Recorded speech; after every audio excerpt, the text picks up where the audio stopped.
following portion of Daytime Blue Ridge is sponsored by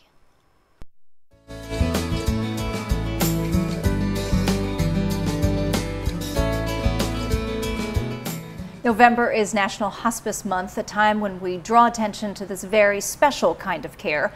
Joining me now with more about hospice are Sue Ranson and Lisa Marie Waybright. Welcome to the show. Great to have you both. Thank you. Thank you. Yeah, let's talk a little bit about one of the main messages that you want to communicate to our viewers today. I think what I want to say is we're really about living and not so much about dying, although our patients do have a limited life expectancy, and that the hope that we instill in patients, the comfort, really allows them to live with whatever time they have left, and to help their families make memories too that they're going to live with. Yeah, explain a little bit about hospice and what you do. Sure. Well, we provide care mostly to people at their home, but also in facilities to people with approximately 6 months or less to live. I hate to say that because so many of our patients live longer than that. Too many don't live long enough under hospice care, but our whole team of nurses, social workers, physicians, counselors, bereavement counselors, and volunteers will go in, make sure that somebody has what they need to be cared for at this special time in life. Yeah. And now, Lisa, there are many myths about hospice. What are some of the most common that you hear? I would say the thing I hear the most is just a fear that by coming on board with hospice that you're going to die sooner.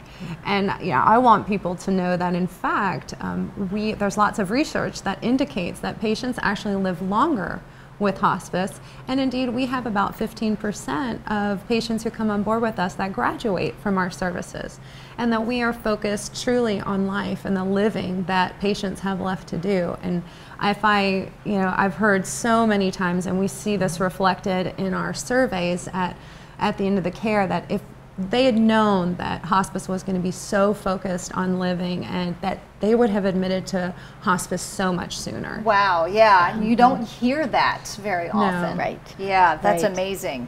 Okay, so after 25 years serving this valley, what is one of the main lessons that you've learned about end-of-life care? I think what I have learned, Natalie, is how far our families and caregivers will go to make sure that someone at the end of life can have what they need.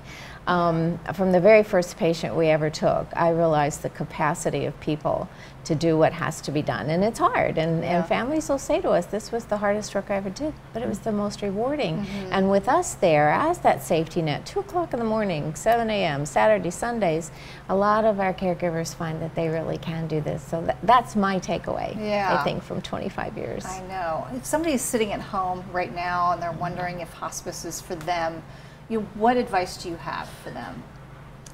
Call us. Yeah. Yes.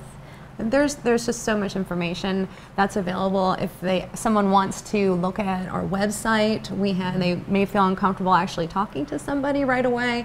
There is just a wealth of information on our Good Sam website, and they can call us. We provide education to the community as much as possible, even if it's a one-on-one. So getting education about hospice doesn't mean you're even in a position to elect the benefit or anything like that.